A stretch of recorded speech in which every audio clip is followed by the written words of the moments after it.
Bonjour, c'est Mike Desmarans de la Gazette de Rennes-le-Château. Je suis ici avec Nicole Bipard. Bonjour à vous. Bonjour Michael. Bonjour, c'est un honneur que vous nous receviez voilà, pour parler de Christiane Buisset, de son parcours et de tout ce qui est lié justement à son travail avec Eliphas Lévy. Donc on va présenter en premier lieu ses livres. Aussi, donc, Eliphas Lévy, sa vie, son œuvre, ses pensées. Donc, son livre de Christiane Buisset de 1984, que je présente ici. Ensuite, il y a votre livre, donc, Éclosion spirituelle, le chemin initiatique de Christiane Buisset, au domaine du Pélican. Voilà. Donc ça, c'est 2010. Ensuite, donc, Memphis, Mizraïm. Voilà, donc là, c'est 2021, histoire des premières loges féminines et de leur lutte pour l'indépendance. Donc 1965-1981, avec donc aussi la préface de mon grand-père Guithieu. Voilà. Ici également, le dernier, donc, enfin pas tout à fait le dernier, mais donc Christiane Buisset, donc l'ABCD Eliphas Lévy. Voilà, donc là c'est 2022. Et il y a aussi le traité d'astrologie. Le deuxième tome est en cours, le premier tome est paru, le deuxième tome ne va pas tarder à paraître et il y en aura encore deux autres. Très bien. Et donc, bien sûr, on précise que c'est l'édition Energia. Voilà. Donc, on va commencer en premier lieu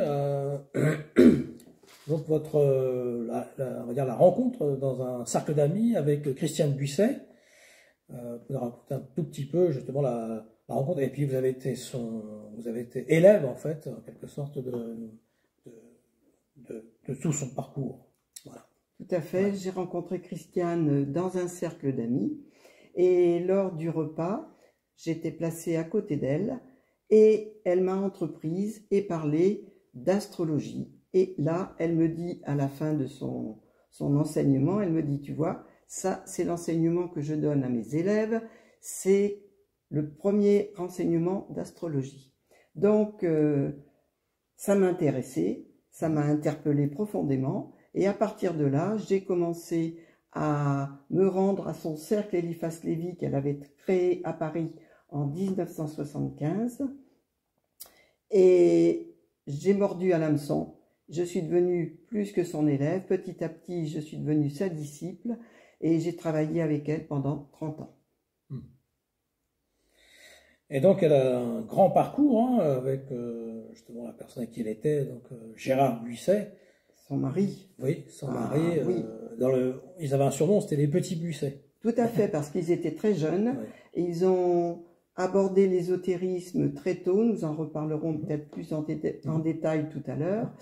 Et ils étaient tellement un petit couple uni, fusionnel, amoureux, et on les a surnommés les petits Buisset. Ils étaient toujours ensemble et ils ont fait toute leur évolution spirituelle, professionnelle, tout ça ensemble.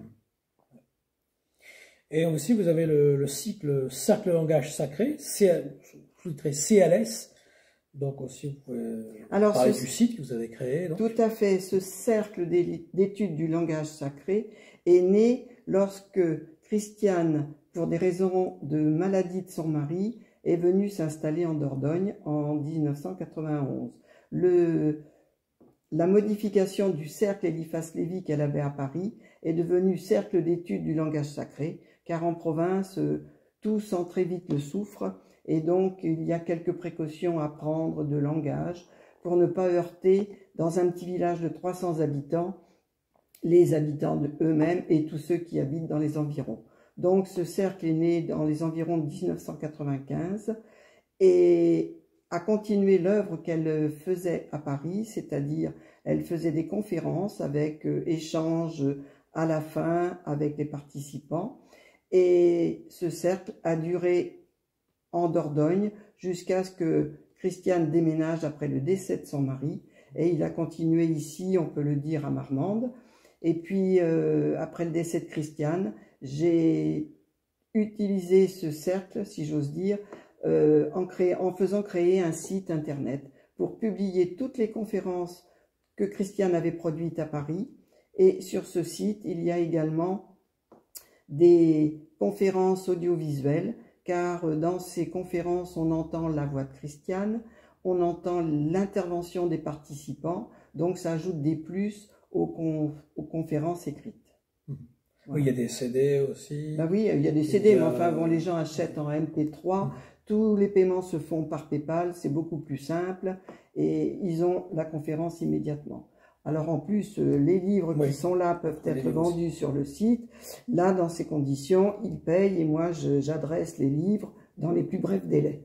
Le site a 10 ans maintenant.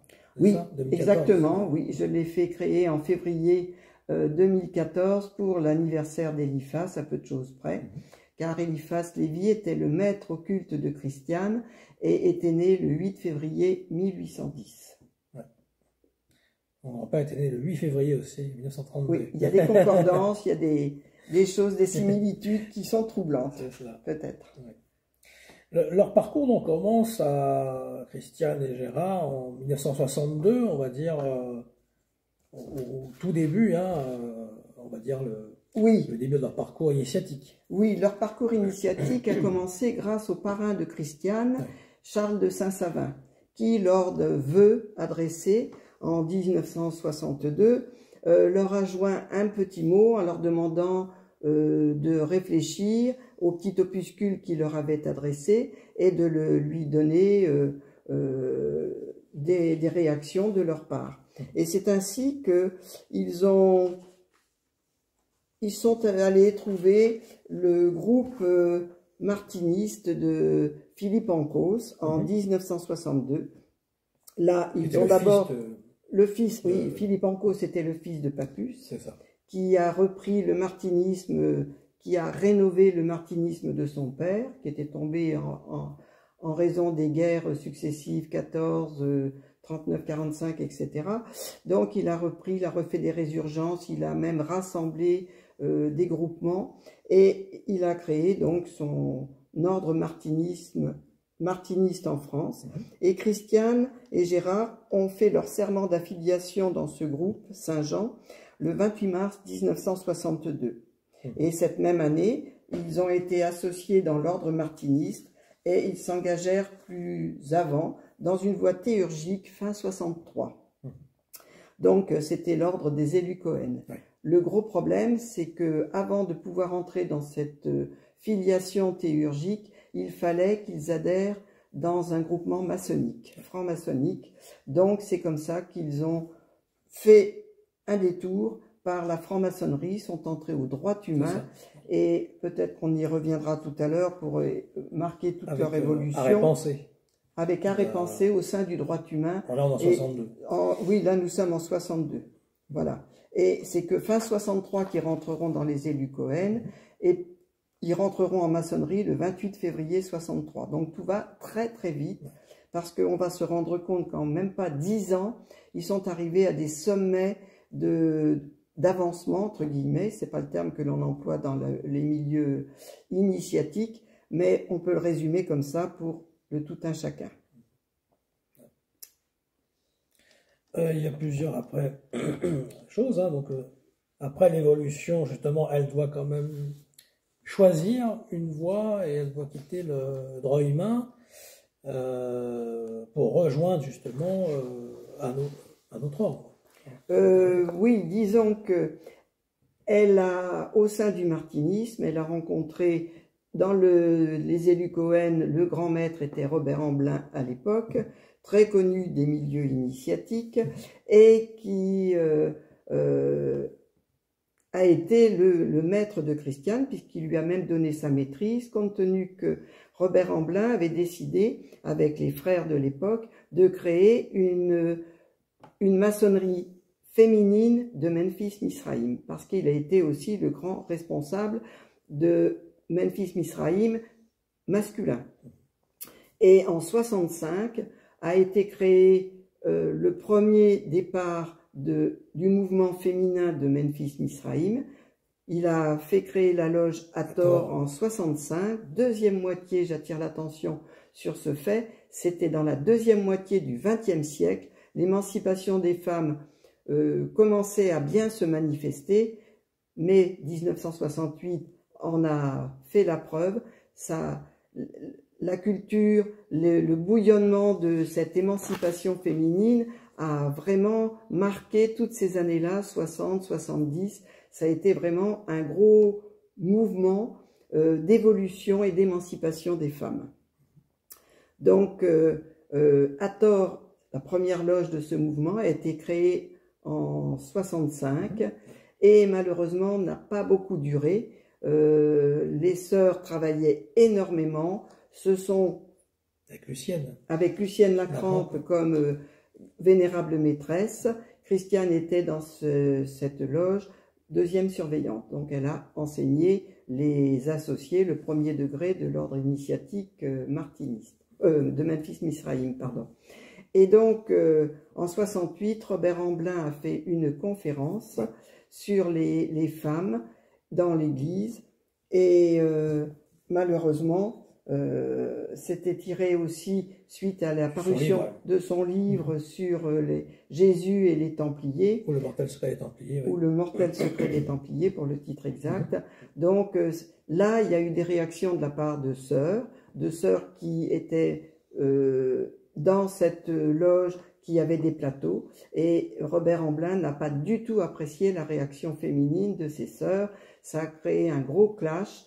Et ce clash s'est envenimé puisque, vexé dans sa chair, vexé dans son amour-propre, Robert Amblin n'a rien concédé aux sœurs. Il les a exclus, 3 sœurs, il a exclu 3 sœurs de Memphis-Misraïm, et la plupart des sœurs ont démissionné de la loge.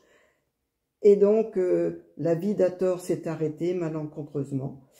Et seule Christiane n'a pas voulu démissionner parce que d'abord, elle avait le respect de son maître qui l'avait initié aux élus Cohen, qui l'avait initié, et ça on reviendra sur les élus Cohen, parce que là ça marque une étape encore dans l'émancipation des femmes et la reconnaissance de la compétence des femmes sur un plan théurgique qui n'avait pas été relié depuis Madame Provençal, depuis 1773.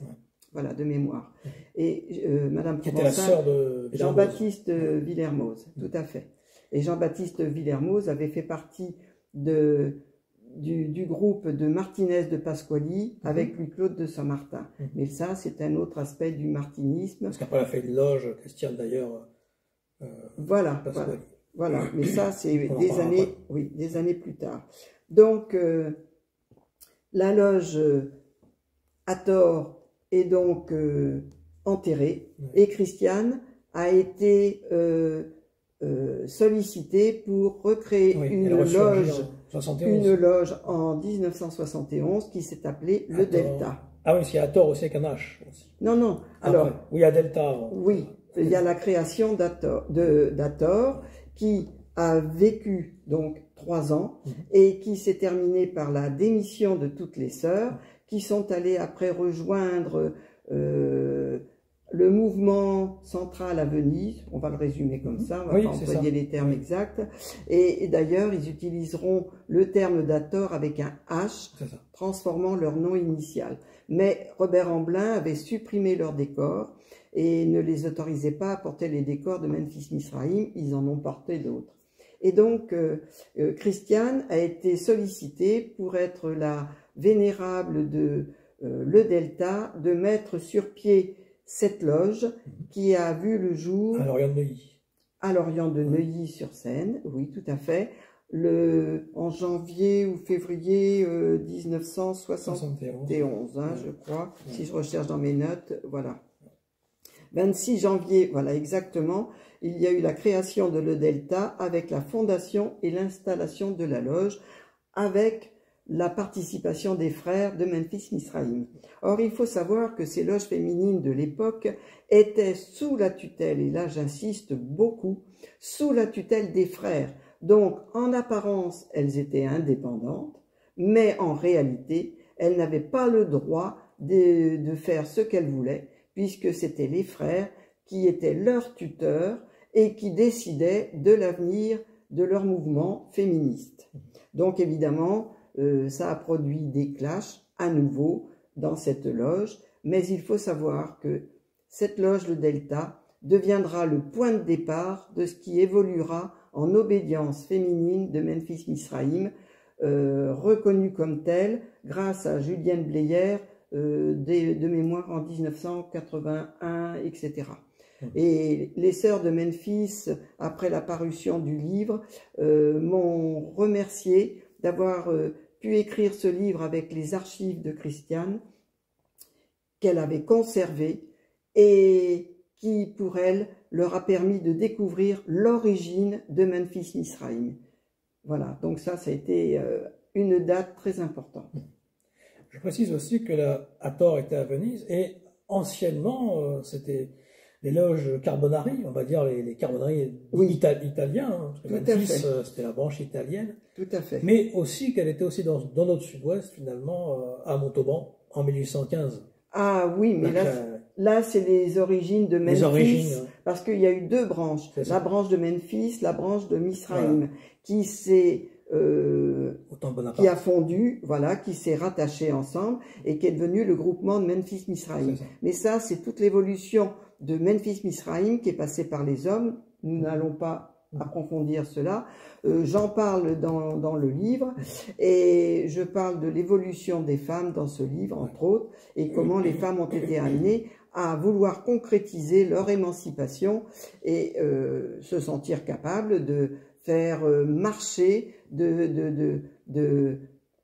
d'être comme les hommes. Ils ont une culture initiatique et ils veulent la développer, donc c'est tout à fait louable et normal. Et il y a aussi le 6 avril 1965, la loge Hermès, aussi au tout début, là, quand elle a commencé un peu son parcours, aussi initiatique. Ben, la loge Hermès, c'était la loge des degrés supérieurs des frères. Et dans cette loge Hermès, les sœurs d'Hathor ont été élevées à des degrés supérieurs au sein de cette loge qui est devenue mixte pour qu'elles puissent accéder à des degrés supérieurs. Voilà. Et à la même époque, il y a aussi le cercle et le groupe Eliphas Lévi. Alors ça, c'est autre chose. C'est dans le degré martiniste. Ça n'a rien à voir avec Memphis Misraïm. Bien que il y a un méli-mélo de responsabilités entre Robert Amblin, le martinisme, les élus Cohen et Memphis Misraïm, à l'époque, c'était les mêmes personnes qui étaient responsables, de même que Philippe Ancos était aussi dans ce milieu. Donc tout ça, c'est assez difficile à démêler. J'avoue qu'avec les archives, j'ai gratté un peu pour essayer de comprendre. Après la loge le Delta, créé par Christiane et qui marchait très très bien, les sœurs ont éprouvé le besoin de créer une deuxième loge, surtout pour les personnes qui habitaient l'ouest de Paris. Et il y a eu la loge Mahat, qui a été créée donc un an après, un an et demi, oui, le 12 octobre 1972 à Saint-Germain-en-Laye.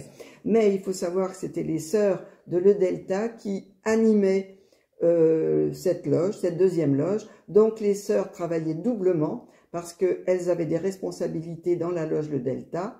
Elles ont eu des postes à responsabilité également dans la loge Mahat, tout ça sous l'égide de Memphis Misraïm. Et donc elles ont travaillé énormément et tout a bien marché jusqu'au moment où Robert Amblin a mis son nez dans les comptes rendus de Memphis, de la loge Le Delta. Christiane était descendue de son plateau, remplacée par une autre vénérable, comme il est de mise dans les organisations initiatiques. Et là, il a relevé des choses qui lui ont beaucoup déplu.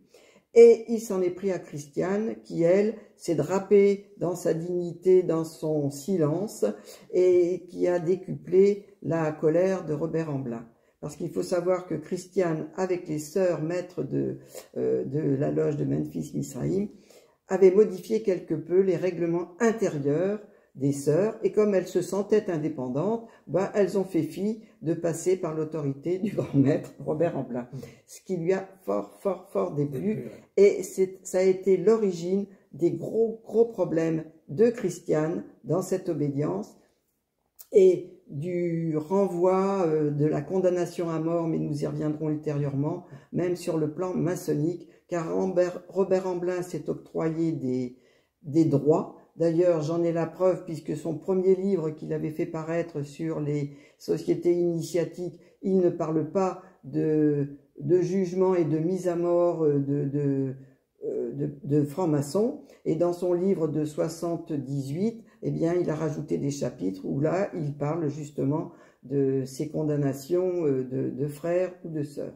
Mais là, c'est un autre domaine et c'est pas l'aspect le plus, je dirais, enthousiasmant d'une société initiatique. Malheureusement, la société initiatique est le reflet de la société des hommes et avec ses qualités et avec ses défauts. Voilà. Je précise juste que justement son livre à l'époque, Jésus, le mortel secret des Templiers, a fait grand bruit dans les milieux de Rennes-le-Château, puisqu'il y avait toute cette histoire des deux Jésus, et donc ça apportait du grain à moudre, on va dire, toute cette résurgence avec de cède et tout cela. Voilà. Bien sûr, il y a eu les partisans et puis voilà, les contre. Mais ça, on ne peut pas l'éviter. Et lui-même, Robert Amblin, a renié beaucoup de ses croyances du début. Donc c'est un homme qui a changé d'attitude pratiquement du jour au lendemain, qui a surpris. Cela lui a même été reproché par Lucienne Lacrampe dans des lettres qu'elle a échangées avec le grand maître. Et vraiment, ces lettres sont le reflet d'un manque de tendresse, si j'ose dire, et de fraternité de la part du grand maître.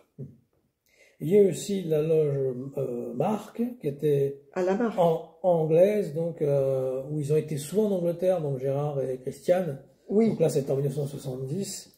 C'est le Holy Royal.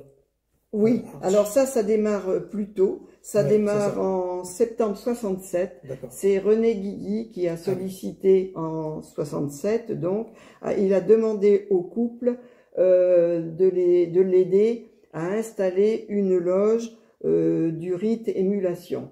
Et pour cela, il n'y avait aucune femme, aucune sœur en France avec les compétences adéquates pour créer une loge féminine du rite émulation. Pour cela, le couple, pendant 3 ans, à ses frais, est allé se former en Angleterre. Et donc, Christiane a requis tous les diplômes, toute la compétence pour pouvoir créer et fonder ce genre de rite en France. Et donc, c'est le 2 septembre 70 qu'elle a aidé à la création de la loge L'échelle de Jacob numéro 27 au rite émulation. Et donc, elle est devenue de fait la vénérable maîtresse de cette première vénérable maîtresse de cette loge. Alors, Christiane, il faut savoir que à l'époque, Christiane a été la seule femme en France ayant pouvoir de transmettre tous les degrés de cette maçonnerie de la Marque, qui était une maçonnerie spécifiquement anglaise. Et elle a obtenu, de même que Gérard, le diplôme du Royal Arch. On appelle ça en anglais Holy Royal Arch, voilà, Mason. Et c'est ainsi qu'elle a pu créer ce rite mixte d'émulation en France, en 70. Elle a fait aussi partie de l'église de la Nouvelle Alliance. Donc là, c'est aussi toute la participation avec Roger Caro de Seine-sur-Mer, donc des Farcs. Tout à fait, tout à fait. Frère aîné de la Rose-Croix. Tout à fait. Donc là, c'est l'église syro-jacobite. Oui, alors... on peut l'appeler aussi église templière. Tout à fait. Et, je recherche là dans mes notes. Et parallèlement, il y avait aussi Gérard qui a été à la loge Horus. Après, bien après, on va pas tout, voilà. On va revenir à l'église syro-jacobite. Là, c'est grâce à Guy, le grand-père de Michael, qui, lors d'un appel téléphonique, leur a parlé de cette église succinctement et a conseillé à Christiane et Gérard que s'ils étaient intéressés, qu'ils prennent contact directement avec Roger Caro. Ce qu'ils firent, et c'est ainsi que ils prirent contact avec Roger Caro, ils participèrent à cette église syro-jacobite, l'église de la Nouvelle Alliance, qui avait son siège à l'époque près de Toulon, à la Seine-sur-Mer. Ouais. Et c'est ainsi que le 7 juin 1974, Christiane est devenue abbesse, presbytre, protonotaire, c'est-à-dire qu'elle a eu la prêtrise et elle avait la mission d'enseigner, d'instruire les futurs prêtres. Les femmes ne pouvaient pas aller au-delà de ce titre de presbytre, enfin de prêtresse, mais les hommes étaient prêtres et pouvaient suivre après le cheminement administratif, et Gérard est devenu un évêque dans cette église. Le 7 juin 1975, il a eu le degré d'évêque. Voilà, donc ils ont pu créer leur propre église après quand ils habitaient toujours à Maule. Et là, je sais que Christiane y a fait un mariage, y a fait un baptême, etc. Et Christiane, tout cela, ça répondait à la grande mysticité de Christiane.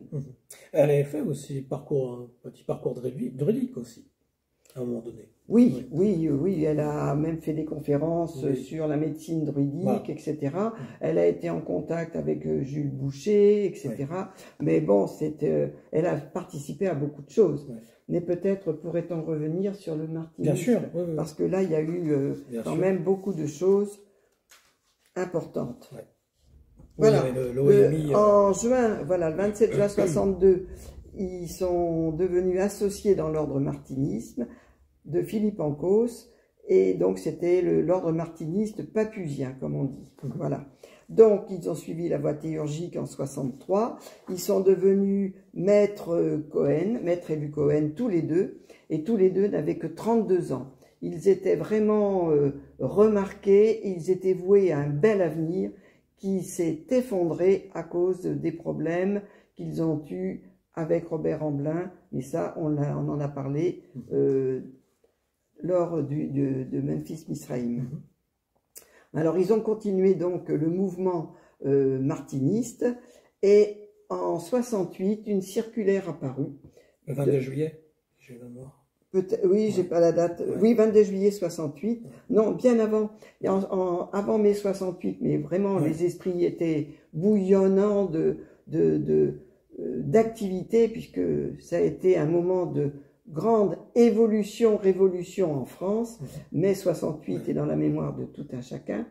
Et à partir de ce moment, dans cette circulaire envoyée par Philippe Ancos, il était question de choses qui n'ont pas été appréciées du groupement que Christiane avait créé au sein du martinisme. Mais là, on va peut-être revenir aux origines, parce que là, on va tout mélanger, si c'est ça.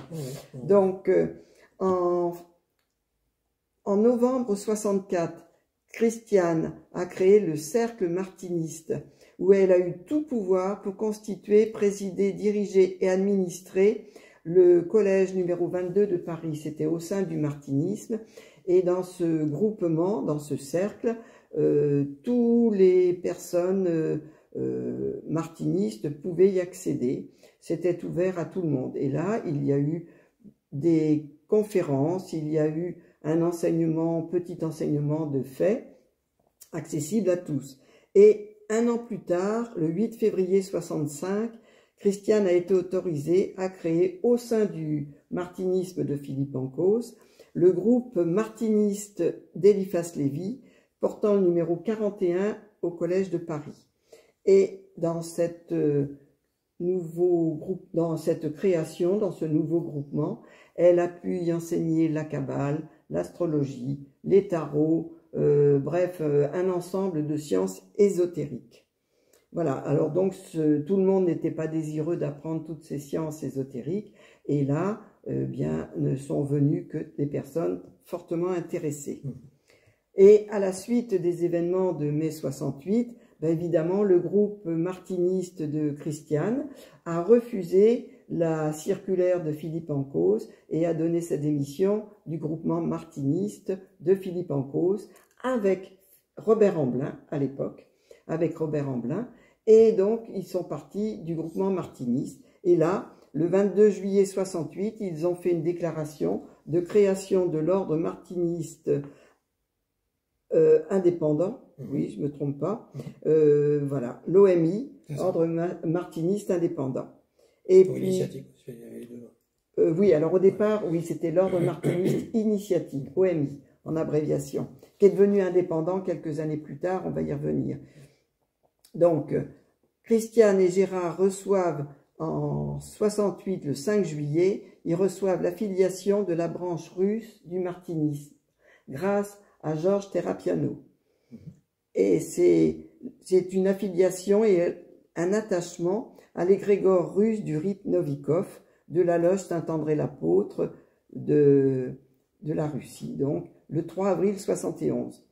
Et le 9 mai 71, il y a une charte qui a été créée, qui prendra le nom OMI, qui prendra le nom de l'ordre martiniste, martinésiste indépendant, c'est-à-dire l'OMMI, mais ce nom ne sera rendu officiel qu'en 74, après tous les événements subis à cause de la mauvaise entente de Robert Amblin et du couple qui les a pris en... Enfin, Robert Amblin a pris en grippe le couple et les a exclus de la maçonnerie en général.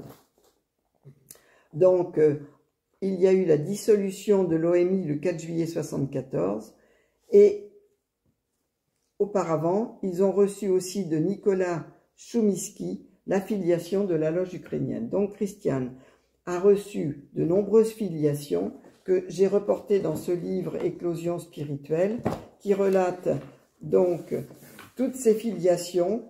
Et la loge Pasquali, justement. Oui, après. Alors donc, elle a la filiation provenant de Jacob Böhm, des philosophes inconnus Salzman, Kourakin, Novikov. Et elle a reçu la filiation russe et la filiation ukrainienne. Donc, Christiane rassemblait déjà ces deux filiations. En plus, émanant de Martinez de Pasquali, qui a eu deux grands disciples, Louis-Claude de Saint-Martin et Jean-Baptiste Villermoz, eh bien, de la branche de Louis-Claude Saint-Martin, on peut y rattacher Henri Delage, Papus, Téder, Bricot, Chevillon, Dupont, Philippe Ancos et Christiane Buisset, avec l'OMI, l'ordre martiniste initiatique, et Christiane a transformé cela après en OEMMI, ordre éliphasien maçonnique martinésiste indépendant. Et de la branche de Jean-Baptiste Villermoz, Christiane a hérité également, donc cette branche s'est développée en martinisme italien, Eliphas Lévi, Spedalieri, martiniste de la branche italienne, et de là, il y a eu la loge Martinez de Pasquali, au RER, le rite écossais rectifié, et l'ordre maçonnique martiniste travaillant au rite du RER. Voilà. Et dans cette chose-là, Gérard avait créé la loge maçonnique Horus, mais qui relatait que du rite de Memphis et non plus de Memphis-Misraïm, puisqu'il y a eu des gros problèmes. Et alors, de Martinez de Pasquali, il y a eu la branche de l'abbé de Lanoux, Hennequin, de la Touche, André Desbarolles, Amélie de Boisse-Mortemart, Chabozeau et l'ordre martiniste de 1891 et les Cohen que Christiane a rassemblés. Donc Christiane était détentrice des filiations russes, ukrainiennes, des filiations de Philippe Ancos, l'OMI, des filiations de Martinez de Pasquali avec l'OEMMI, des élus Cohen, Christiane Buisset, et du rite de Jean-Baptiste Villermoz, RER. Donc c'était un grand personnage qui a marqué son temps et qui malheureusement n'a pas été reconnue, vu qu'elle a été mise à l'index pendant de nombreuses années. Elle n'a pas été reconnue du grand public. Mais maintenant, on commence à s'intéresser à sa personnalité et à tout ce qu'elle a fait. Et c'est tant mieux pour elle, parce que ce n'est qu'une juste reconnaissance. La réhabilitation aussi. J'espère qu'un jour, on arrivera à la complète réhabilitation de cette femme qui vraiment a souffert de cette lutte, de cette émancipation de la femme vis-à-vis des hommes dans un milieu initiatique. J'espère que je m'exprime clairement C'est très- pour faire comprendre Bien sûr, tous c'est très bien. ces mouvements d'émancipation et d'évolution de la femme au sein du dans le cours du XXe siècle et qui continue encore au XXIe siècle. Et il faut savoir que la femme, le statut de la femme n'est pas encore complètement acquis. Si les femmes se laissent aller, petit à petit, elles vont reperdre tout ce qu'elles ont pu gagner pendant le XXe siècle. Il faut continuer à s'imposer et à montrer que la femme n'est pas l'équivalent de l'homme, mais elle est son complémentaire. Et sur un plan initiatique, eh bien, elle a les compétences requises, tout comme un homme, pour accéder à la connaissance universelle. Oui. Il lui arrivait aussi des choses assez étranges, hein, surtout au couple, hein, notamment le 16 décembre 1973, l'effondrement justement du plafond de la loge Mat. Matt? Oui. Où, il est quand même... Oui, c'est-à-dire que les ennuis de Christiane ont commencé dès qu'elle est descendue de son plateau de vénérable, comme je l'ai dit précédemment, de la loge Le Delta. Et Robert Amblin a eu des réactions vis-à-vis de Christiane pour la dominer. Il a malheureusement eu des intentions théurgiques négatives que l'on ne doit pas faire normalement. Et il est vrai qu'il y a eu un certain nombre d'événements qui se sont produits, notamment elle a eu un accident de voiture. Voilà, cette fameuse boule bleue, le 28 février 1974, qui est apparue. Oui, mais ça, voilà. Mais ils en ont échappé. Oui, le 3 janvier 1974, d'abord, Ah oui. il y a eu l'accident de voiture de Christiane, un accident très grave en revenant d'une tenue de loge, donc dans la nuit. Et ils ont eu un grave accident de voiture, mais heureusement pas de dégâts physiques. Mais ça, c'était en 74. Il faut savoir que 15 jours avant, en gros, le 16 décembre 73, après la réunion de Mahat, qui se trouvait à Saint-Germain-en-Laye, un étage de 8 étages s'est écroulé, un immeuble, pardon, Oui. de 8 étages s'est écroulé. Il y avait encore toutes les affaires, toutes les assiettes, tout ce qui était resté sur la table des agapes de cette loge Mahat. Donc, plus personne n'était là, heureusement, parce que là, certainement, il y aurait eu des victimes. Donc, cet événement a eu lieu le 16 décembre 73. 3 janvier 74, accident de voiture de Gérard et Christiane. 28 février 74, en rentrant chez eux, ils sont pris dans une boule bleue suivie d'étincelles, boule très lumineuse, qui les a suivis en voiture. Alors Gérard a accéléré, ils sont vite rentrés dans leur propriété. Malheureusement, un automobiliste qui s'est trouvé peu de temps après sur cette même route a subi la boule bleue et lui a eu un très grave accident, lui aussi. Voilà. Donc ça a été un accident qui a fait que il y a eu un phénomène qui s'est passé dans le moteur, des soudures, etc. Mais donc justement, dit tu c'est d'expliquer un peu de façon géophysique ce qui a pu se passer. Oui, scientifique. Et ils ont mis le compte que il y avait une ligne de chemin de fer juste à côté de la propriété de Christiane, et peut-être qu'avec les caténaires de cette voie de chemin de fer, ça a pu produire un phénomène lumineux tel que la boule bleue.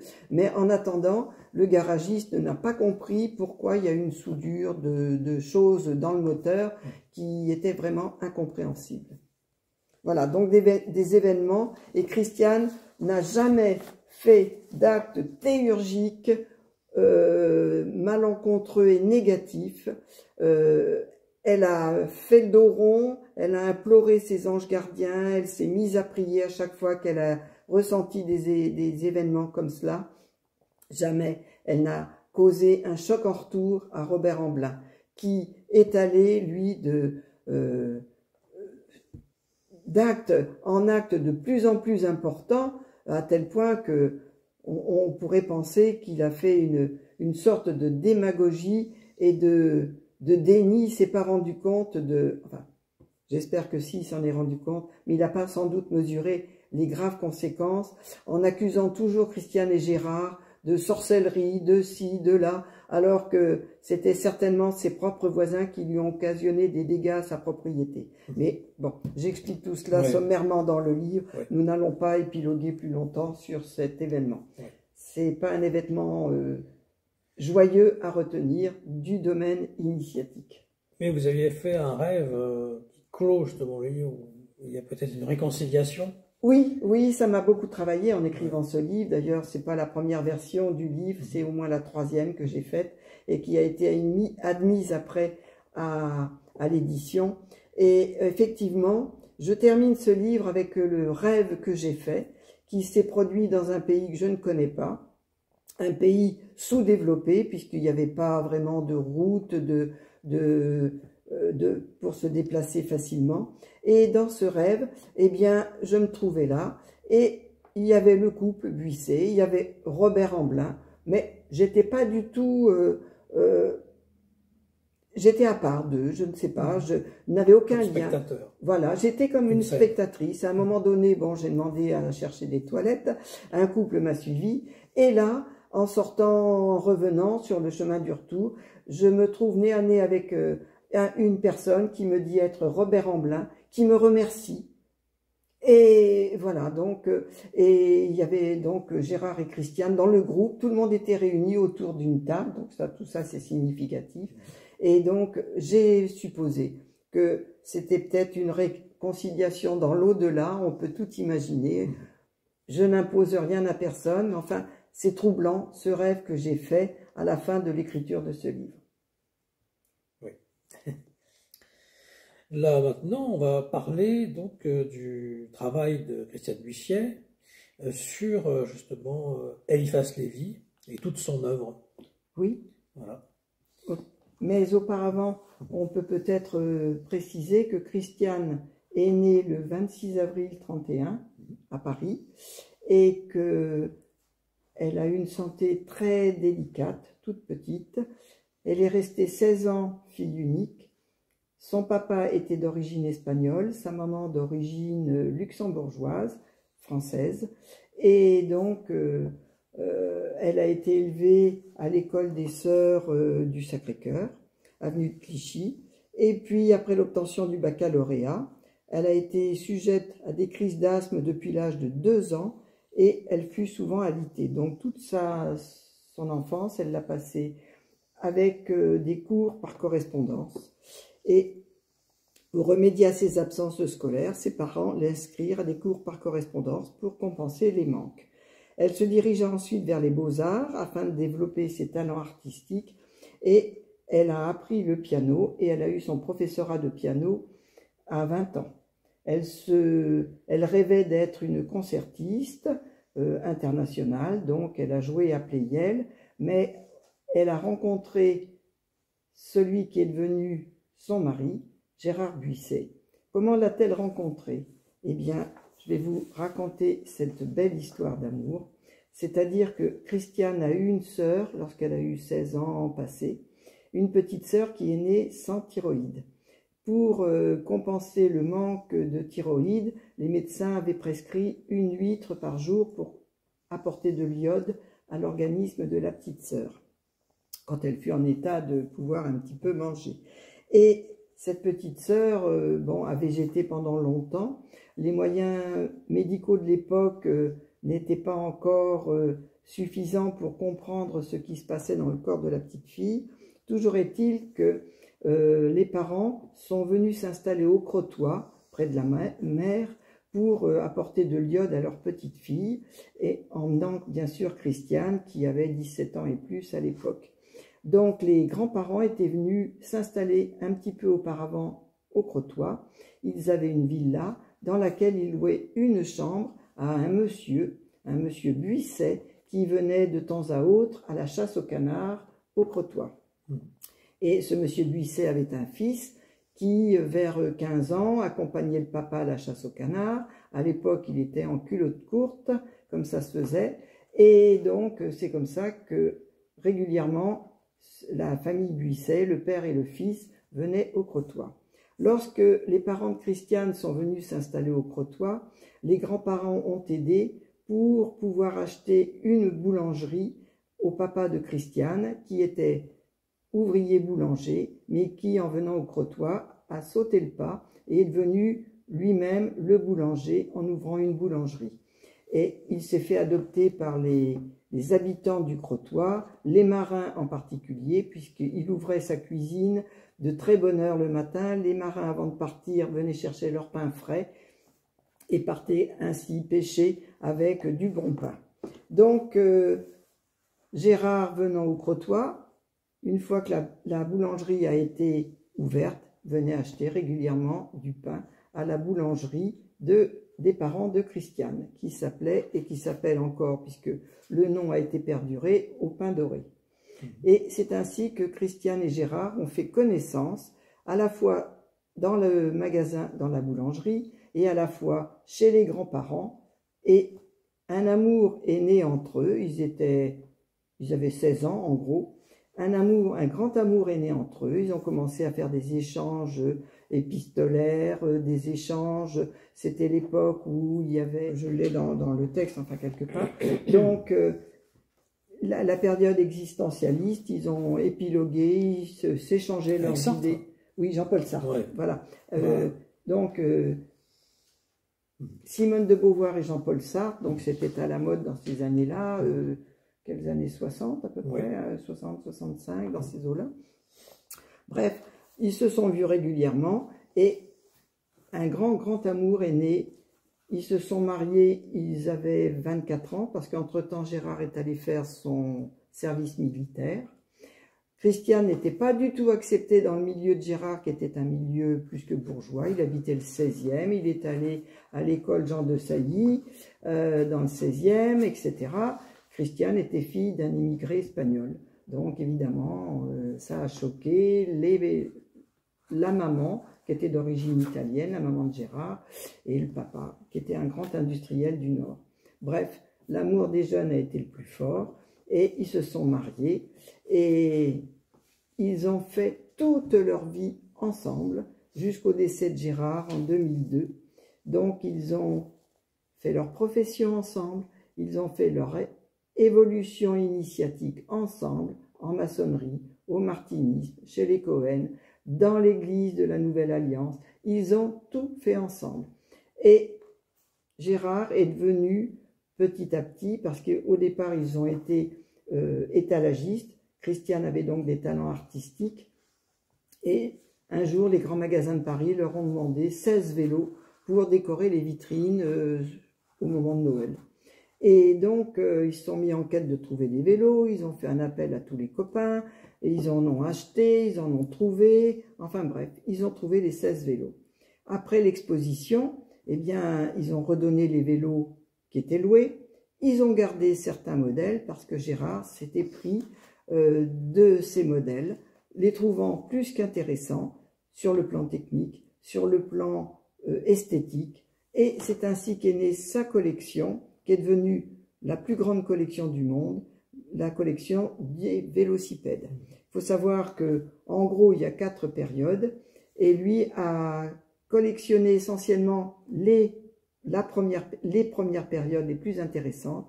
Ça commence en 1817 avec le baron von Drey, l'invention de la draisienne, c'est-à-dire 2 roues réunies par une poutre. On se mettait à califourchon et on avançait pédibus jambus.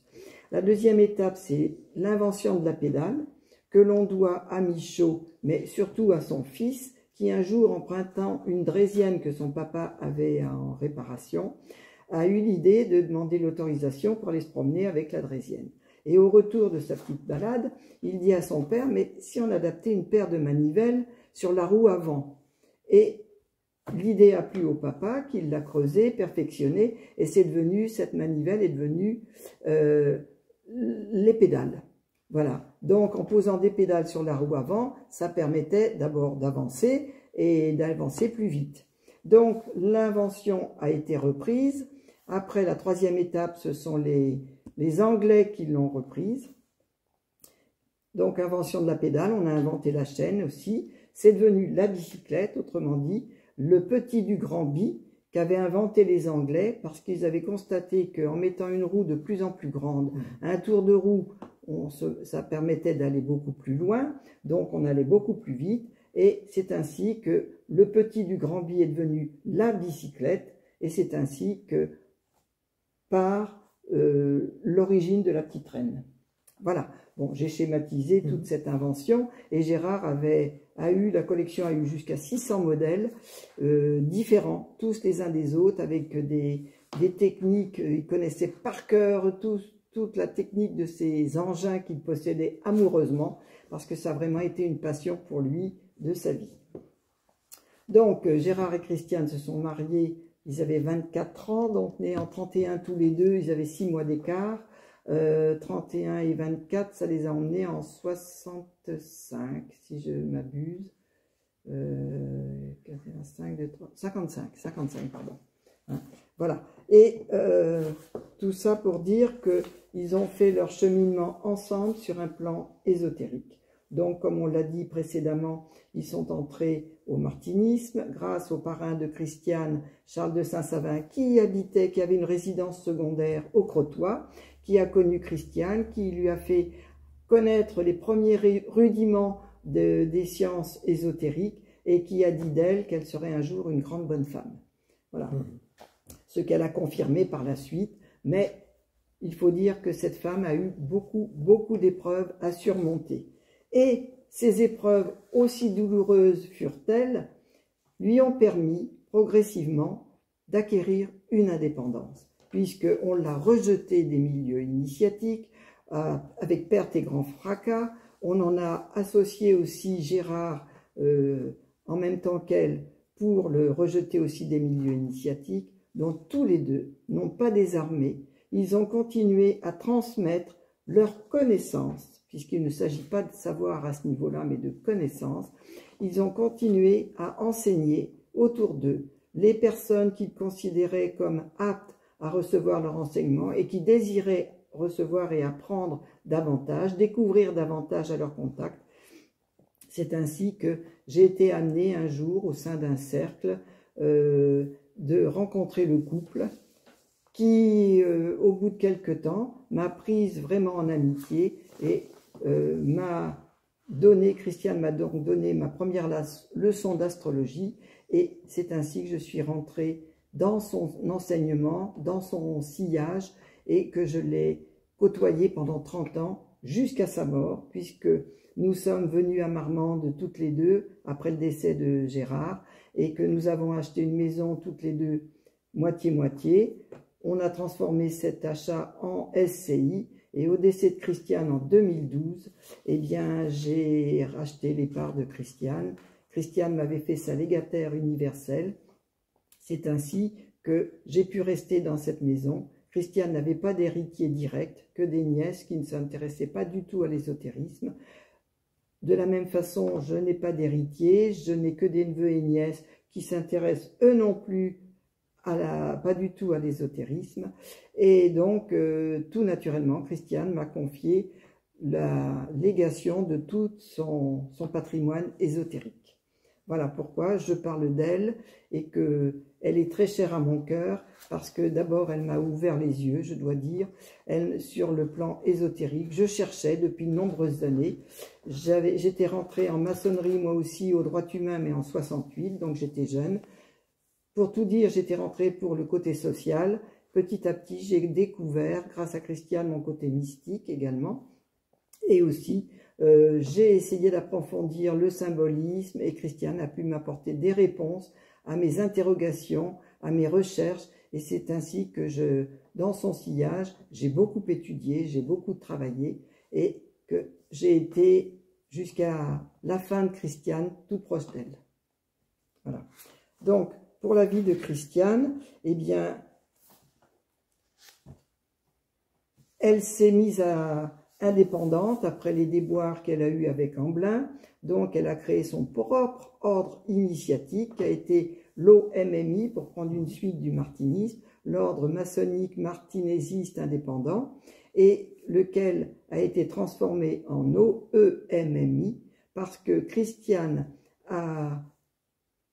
au cours de sa vie, a été en relation indirecte, puisque Eliphas Lévi était mort, Donc elle a été en relation avec l'œuvre de cet homme, que je vais vous raconter de quelle manière. Et toute sa vie, elle a voué à cet homme un grand amour. On peut dire qu'elle a eu deux grands amours dans sa vie. Un mari très aimant, qu'elle a beaucoup aimé, et un amour de maître occulte, puisque elle n'a pas pu avoir de maître vivant. Dès qu'elle avait rencontré quelqu'un, le maître disparaissait, il mourait.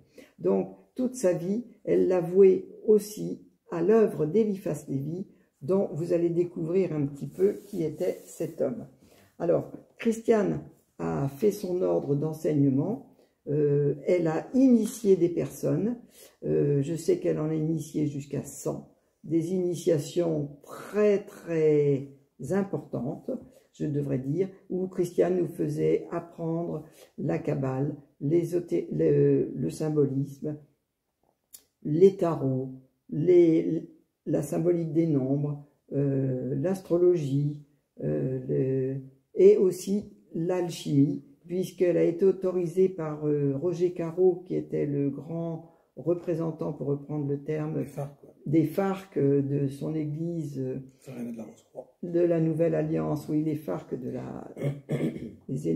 aînés de la Rose-Croix, donc de son groupement à Saint-Cyr sur Seine. Sur Seine, oui, sur Seine, hein, près de Toulon. Et donc, elle a été autorisée par Roger Caro à enseigner à ses supérieurs inconnus du martinisme. Elle a enseigné l'alchimie. Voilà. Parce qu'elle-même avait réussi à faire sa pierre. On peut en parler maintenant qu'elle est décédée. Elle a réussi du premier coup à réaliser sa pierre sur un plan opérationnel, matière, mais aussi sur les plans initiatiques. Car l'alchimie, ça n'est pas que du matériel, bien loin de là. Donc, comment Christiane a-t-elle fait connaissance avec Eliphas Lévi? Cette relation à Eliphas Lévi est née d'un travail que Philippe Ancos, grand maître des martinistes à l'époque, lui a demandé de faire, un travail sur les séphirotes. Christiane s'est interrogée, a essayé de demander autour d'elle sur le moment qu'est-ce que c'était des séphirotes, en quoi ça consistait, etc. Elle n'a trouvé que des muets autour d'elle qui disaient ne pas savoir. Et là, on est en 62, 63. Oui, c'est Philippe Ancos, je ne sais plus à quelle période, dans ces moments-là, oui. Et justement, mon grand-père Guithieu travaillait aussi avec eux à ce moment-là. Oui, ben, il était dans la même mouvance, hein, il était dans les mêmes organismes. D'ailleurs, quand Christiane a créé son groupe, son cercle Eliphas Lévi, numéro 22, voilà. Philippe Ancos avait... Oui, Philippe Ancos avait demandé à Guithieu de venir aider Christiane et de faire des conférences sur Louis-Claude de Saint-Martin en expliquant le livre de Louis-Claude de Saint-Martin qui s'intitule « Le tableau naturel tout court ». Voilà. Et donc, c'est lui qui a expliqué pendant 3 ans, il venait faire des planches sur Louis-Claude de Saint-Martin, à la demande donc de Philippe Ancos. C'est pour ça que Christiane a très bien connu aussi Guithieu, et pendant plusieurs dizaines d'années. Christiane et Gérard, d'ailleurs. Voilà, le grand-père de Michael.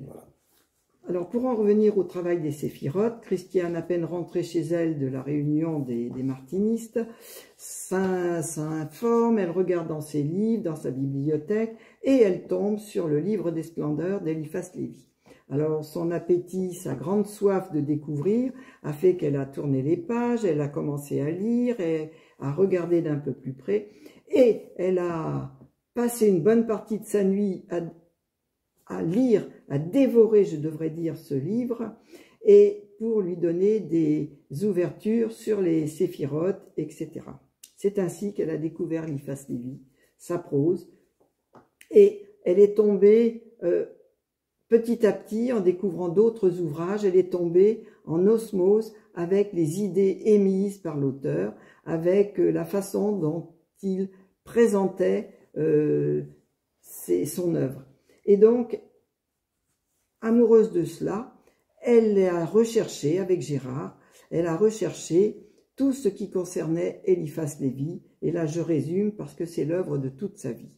Toute sa vie, elle n'a eu de cesse de faire ressurgir Eliphas Lévi des de l'oubli dans lequel il était tombé, même pas 100 ans après son décès, parce qu'Eliphas Lévi est un homme qui est né le 8 février 1810, donc des débuts du 19e siècle, et il est décédé le 31 mai 1875, à Paris, tout ça.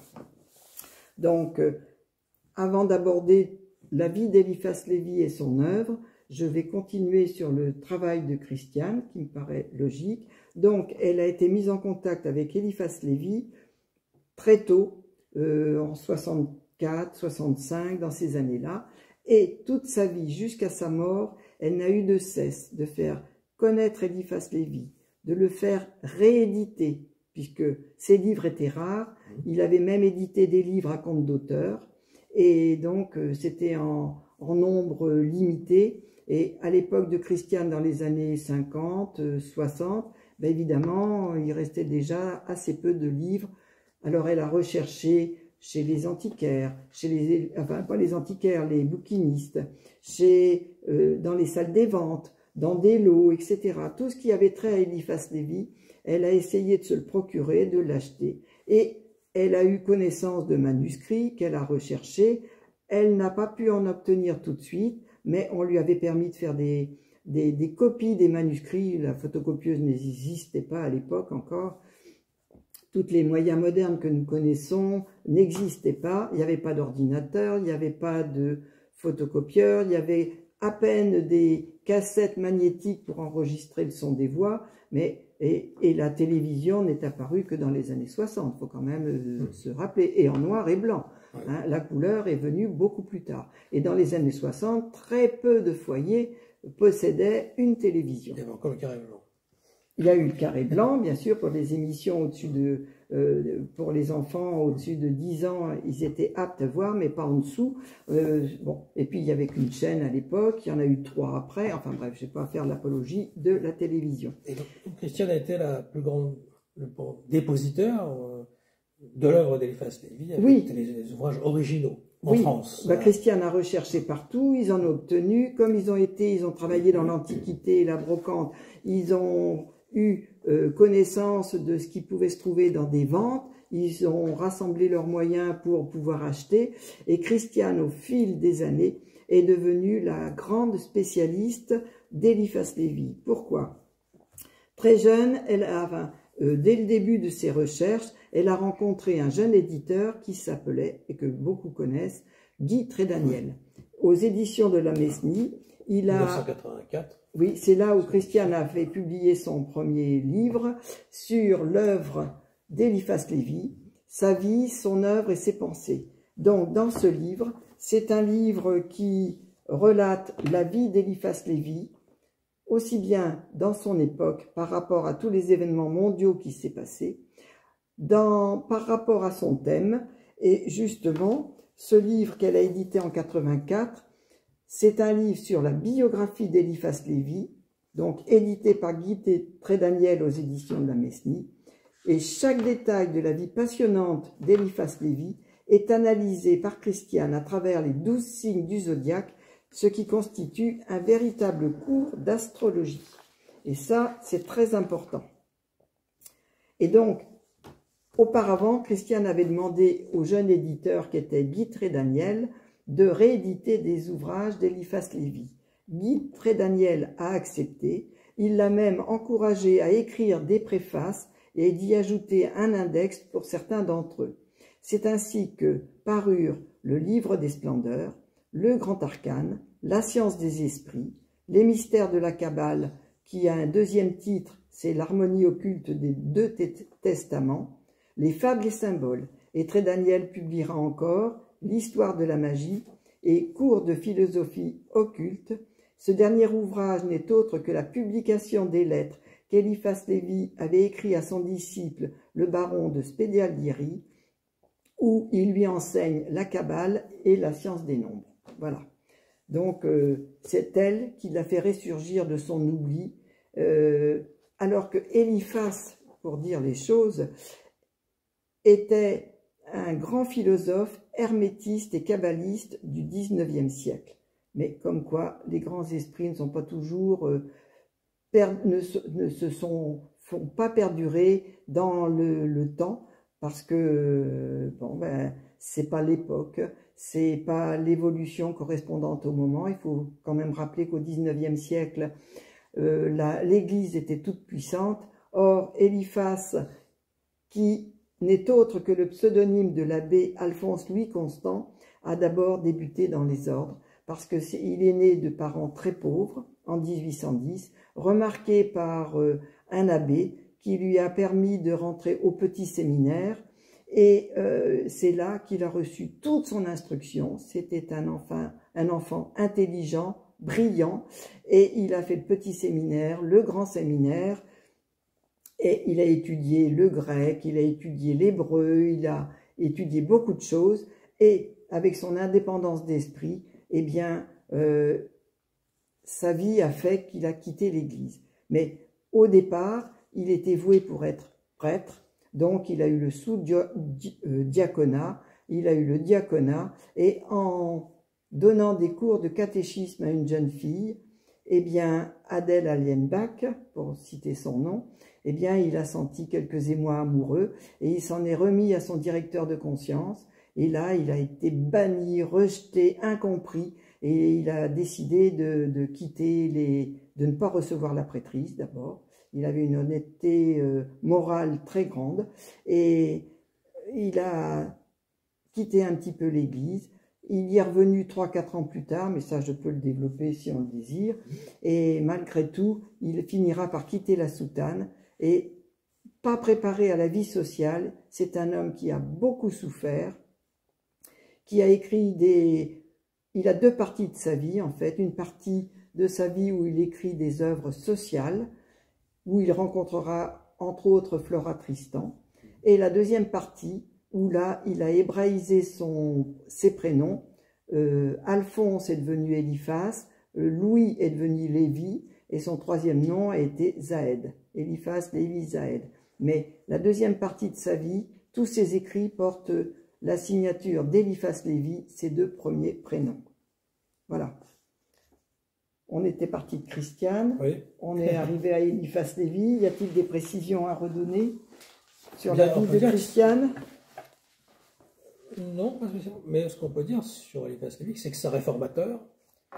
Il a continué les œuvres de Paracelse, d'Agrippa, Roger Bacon, toute cette tradition ancienne. Oui, il l'a fait perdurer, mais d'un point de vue chrétien, comme une bonne cabale chrétienne. Oui, mais il était au XIXe siècle, attention, l'Église, voilà. Maintenant on en parle avant la réformation de l'Église et l'État. Voilà, oui, parce qu'il y a eu en 1905 l'indépendance de l'Église et de l'État, voilà, mais jusqu'en 1905, l'Église avait son mot à dire pour la politique. Elle n'était pas dissociée de la politique, il faut le dire.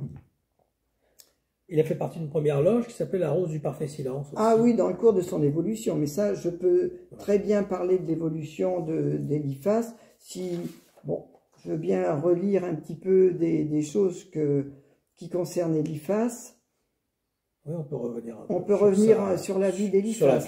Donc, Alphonse Louis Constant est né en 1810 à Paris, de parents pauvres. Un voisin prêtre, comme je le disais, remarqua très vite les dispositions du jeune garçon, participa à son instruction et l'incita, ainsi que ses parents, à rejoindre le petit séminaire.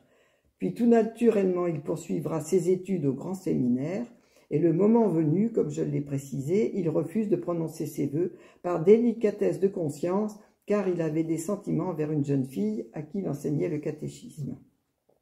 Il quitte le grand séminaire et plonge soudain dans la vie sociale, sans y être préparé et sans aucune ressource. Pour survivre, il devient répétiteur dans un pensionnat et parallèlement, il exploitera ses dons artistiques. Cette expérience vécue très douloureusement et ses croyances catholiques toujours solides et vivantes amenèrent Alphonse Louis Constant à partir 3 ans plus tard pour l'abbaye de Solesmes. Et cette expérience monacale s'achèvera très vite. Il ne s'est pas entendu avec Don Guéranger, qui était le prieur responsable de cette abbaye. Et de retour à Paris, il obtient un poste de surveillant au collège de Juilly. Il a commencé à écrire, mais lorsque paraît la Bible de la liberté, ce livre est mis à l'index, et le fera condamner à 8 mois de prison. À l'époque, on n'avait pas la liberté de penser. Presque un an après, il a eu un an. Ben, il a fallu que... Oui, c'est monté jusqu'aux assises. Donc, il y a eu des procès, et il s'est défendu même de façon ironique aux assises. Bon, il s'est un peu moqué des gens. Il faut bien dire qu'il avait un petit côté très caricatural. Bon. Alors, il est condamné à 8 mois de prison. En 1947, il publie La Voix de la famine, qui le fera encore condamner une deuxième fois à une peine de 6 mois de prison. La liberté de penser, comme je le disais, n'était guère de mise en ce temps-là, et l'Église était encore toute puissante dans notre société, ça il faut le dire. À sa sortie de prison en 1942, il trouvera accueil et aide auprès de l'évêque d'Évreux, et pour cela, il changera son nom, il empruntera le nom de jeune fille de sa maman, qui s'appelait Beaucourt. Et pour subvenir à ses besoins, il vécut essentiellement de ses travaux d'homme de lettres et de peinture, car il peignait aussi et dessinait admirablement. La parution de son ouvrage « La Mère de Dieu » sera la cause de sa rupture avec l'évêque.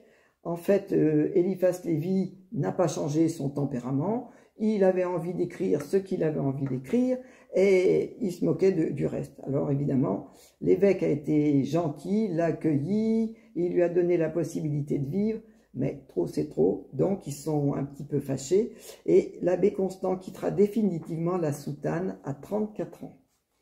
Pour clore cette période, il termine son œuvre sociale, puis il va rentrer dans un certain silence. Et c'est là qu'il aborde sa deuxième partie de vie, entièrement consacrée aux sciences ésotériques, qui vont le conduire vers les plus hauts sommets de la science initiatique. Il ne s'appellera plus l'abbé Alphonse-Louis Constant, mais après avoir hébraïsé ses prénoms, il devient Eliphas Lévi Zahed, et tous ses livres seront alors signés de ses deux prénoms. Il meurt en 1875 à l'âge de 65 ans. Et je rappelle que juste avant, en 1871, la France était en guerre contre la Prusse, les hommes ont été réquisitionnés, et Eliphas, à l'âge qu'il avait, malade comme il était des poumons, eh bien, ça n'a pas arrangé sa maladie, il a beaucoup souffert, il a eu froid, il a eu faim, comme beaucoup d'autres, et il est mort en 1875. Et il a écrit justement le catéchisme de la paix juste avant de décéder aussi. Oui, bah si on veut, je veux bien énumérer tous les livres qu'il a créés. Donc, rappeler un peu ces deux périodes. La première, celle de Constant, qui va de 1810 à 1853, et celle d'Eliphas Lévi, qui va de 1853 à 1875.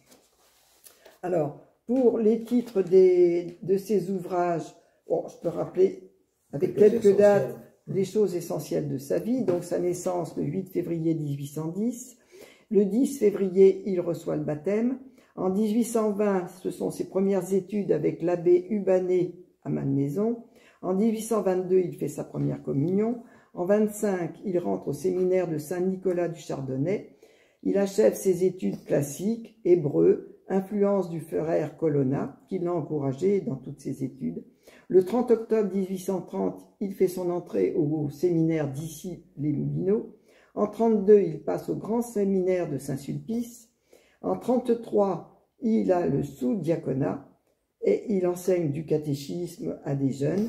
Et en 1934, son premier amour avec Adèle Allenbach. Et en 1935, il a son diaconat. Et en juin 1936, il est appelé à recevoir les ordres qu'il refuse. Il part du séminaire, il est calomnié par ses maîtres et abandonné par l'Église, et ce qui provoque le suicide de sa maman. C'est catastrophique. Son papa était décédé et sa maman, de chagrin, s'en est suicidée. C'est lourd à porter, cette culpabilité. Il est donc entré en premier contact avec la vie civile, chose à laquelle il n'était pas préparé, puisque quand on est dans les ordres, on est un petit peu isolé. Donc en 1937, je peux dire qu'il a habité un hôtel garni. Il est répétiteur dans un pensionnat de Paris. En 1938, il exploite ses dons d'artiste dessinateur. Il rencontre Flora Tristan, qui l'initie aux problèmes sociaux. Il renoue avec son ami Esquiros. Il y a un livre, c'est le château de ma mère, ou le château d'Esquiros, qui a été un ami dans l'église, un ami d'Eliphas.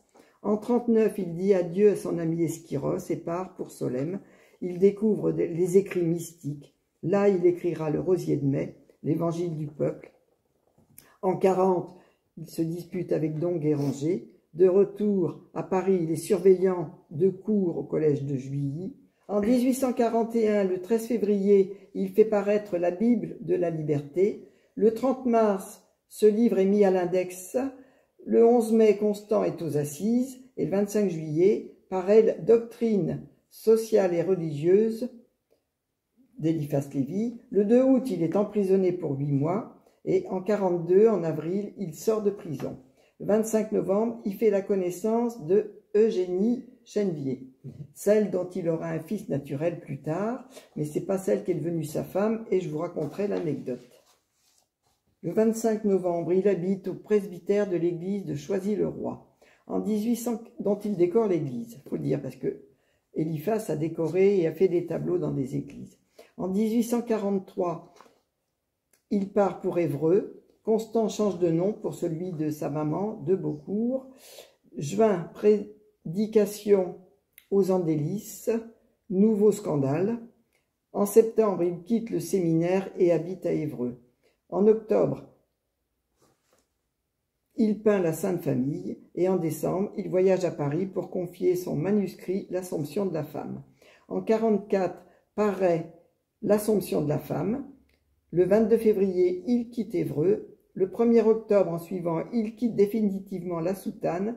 Les études ésotériques, paraît La Mère de Dieu. 1845, Constant et Fauvetit fondent La Vérité sur toute chose, parce que Eliphas a fait partie de différents journaux de l'époque. Eliphas a écrit dans d'autres journaux et il a été très prolixe dans tous ses écrits. Donc, il fait paraître avec Constant et Fauvetit La Vérité sur toute chose, Le Livre des larmes, Rencontre de Béranger, paraît Les Trois Harmonies, La Fête de Dieu ou le Triomphe de la paix religieuse, Paix, paix, paix. En 1946, il collabore à l'Almanach dramatique, pittoresque et physiologique des écoles. Le 8 février, il fait paraître La Dernière Incarnation, sous forme de feuilleton dans le journal La Démocratie Pacifique. Le 13 juillet, il se marie avec Noémie Cadio. Pourquoi se marie-t-il avec Noémie Cadio? C'était une jeune fille à qui il a donné des cours, fait des répétitions, de même qu'à Eugénie Chenevier. Et il a couché avec Noémie, qui était assez entreprenante. Et donc, le papa de Noémie est venu trouver Eliphas, et à l'époque, il ne fallait pas rire avec cette liberté sexuelle. Elle n'avait qu'à 18 ans, donc elle n'était pas encore majeure pour l'époque. Oui, c'est bien possible. Bah oui, si elle était étudiante, oui, elle était très jeune, mais le papa est venu trouver Eliphas en voulant le provoquer en duel ou en l'obligeant à se marier avec sa fille. Parce que du fait qu'ils avaient couché ensemble, ben, la fille était déshonorée, c'était les mentalités de l'époque. On n'en est pas si éloigné encore, mais voilà. Donc, c'est ainsi qu'il se maria avec Noémie le 13 juillet 1846. Donc, il avait 36 ans, puisqu'il est né en 1810. Le 29 septembre, il donna naissance de son fils naturel avec Eugénie Chenevier. Je dois dire qu'il y a des descendants de ce fils naturel que Christiane Buisset a connu de son vivant et qui, depuis, ont publié même le tableau d'Eliphas Lévi que Christiane ne voulait pas qu'il soit publié. Il est maintenant, on peut le découvrir sur Internet. Bref, naissance de son fils naturel, parution en livre cette fois de La Dernière Incarnation. En 1947, il paraît La Voix de la famine. En février, il subit un deuxième procès avec ce livre, La Voix de la famine. Il est emprisonné pour la deuxième fois, 1 an de prison, 1000 francs d'amende. En août, il sort de prison. En septembre, naissance de sa fille Marie avec Noémie Cadio. Le 29 octobre paraît Rabelais à la Bamette, publié dans La Démocratie Pacifique par épisode, là encore. Puis il fait paraître Les Trois Malfaiteurs, Le Seigneur de la Devinière, Le Deuil de la Pologne avec la Monnaie. En 48, le 4 mars, Lettre dans la Populaire au sujet de la Révolution française. Il pardonne à Kobe. Le 10 mars, son premier numéro de son journal, le Tribun du Peuple, pardon. Le 26 mars, ouverture du Club de la Montagne. Fin mars, fin de la monarchie de Juillet, début de la Seconde République. Et le 23 juin, il a failli être fusillé. On l'a pris pour un autre. Le 10 décembre, bien, Napoléon Bonaparte est élu président de la République, c'est Napoléon III. Paraît le Testament de la Liberté avec dernière œuvre sociale de Constant. La mention suivante, ce livre a été écrit avant la chute de Louis-Philippe. En le publiant maintenant, nous ne croyons pas devoir y rien changer, commente Eliphas. En 49 janvier, il commente un tableau que l'on a retrouvé dans l'église de Sénac en Dordogne. En 1850, le 7 janvier, commande d'un tableau Sylvanès Aveyron. En décembre, il fait la connaissance de l'abbé Migne. En 51 paraît le Dictionnaire de littérature chrétienne, le dernier ouvrage signé Constant. Le 23 janvier, premier article dans le Moniteur parisien, connaissance de Vronsky, de Christian, Desbarolles et Montferrier. En 1853, le 1er septembre, il écrit un article sur Vronsky qui vient de mourir, le 9 août, dans la revue progressive fondée par Montferrier. En septembre, donc en 53, Noémie Cadio quitte Constant à 43 ans. Constant abandonne la politique pour se consacrer uniquement aux sciences occultes et il s'initie à la Kabbale. Voilà, toute la vie, toutes les œuvres produites pendant la période sociale d'Eliphas Lévi, enfin de l'abbé Constant, qui abandonne la politique pour les sciences occultes et l'initiation à la Kabbale. Et dans la deuxième partie de sa vie, de 53 à 75, eh bien, lui aussi fera paraître de nombreux ouvrages, dont le plus connu est le Dogme et rituel de haute magie. 55, quoi. Oui, mais pas toujours bien compris, même encore de nos contemporains. Mais ceci est une petite aparté. Et il y a cette représentation, je trouve, de Baphomet en 1854. Oui, mais là encore, il faut savoir interpréter le Baphomet, connaître un petit peu la vie templière, etc. Ça nécessite quand même des connaissances sur un plan ésotérique. Et puis on ne peut pas empêcher les gens... C'est la polarité en fait positive et négative en fait. Oui, il y a de ça. La beauté, la laideur. Christiane, dans ses conférences, a parlé du Baphomet et elle l'explique très bien. Bon, voilà.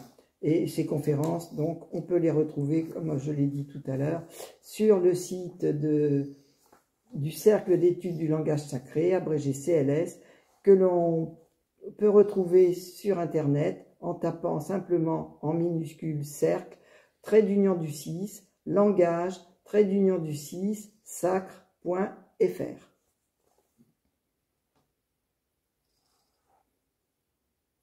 Alors, sa vie, je peux la détailler un petit peu de 53 à 75, c'est-à-dire jusqu'à sa mort. Donc, il change de nom. En mai 1854, il part pour Londres. À l'époque, il n'y avait pas beaucoup de moyens de locomotion, il n'y avait pas le téléphone, mais les initiés avaient des correspondances d'un pays à l'autre. Il est parti plusieurs fois en Angleterre. Il avait une disciple, Marie Guébard, en Allemagne. Son mari était, le mari de Marie Guébard était ambassadeur, consul, enfin quelque chose comme ça. Donc, et elle était d'origine écossaise. Voilà, donc il y a eu des correspondances. Le baron de Spedalieri était en Italie.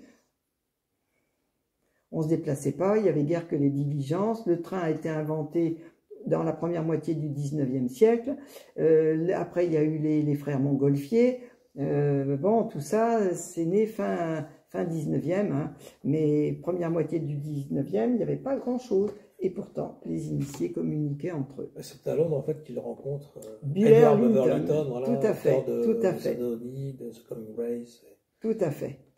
Donc du 20 au 28 juillet, il participe à l'évocation d'Apollonius de Thiane, avec Bulwer-Lytton d'ailleurs.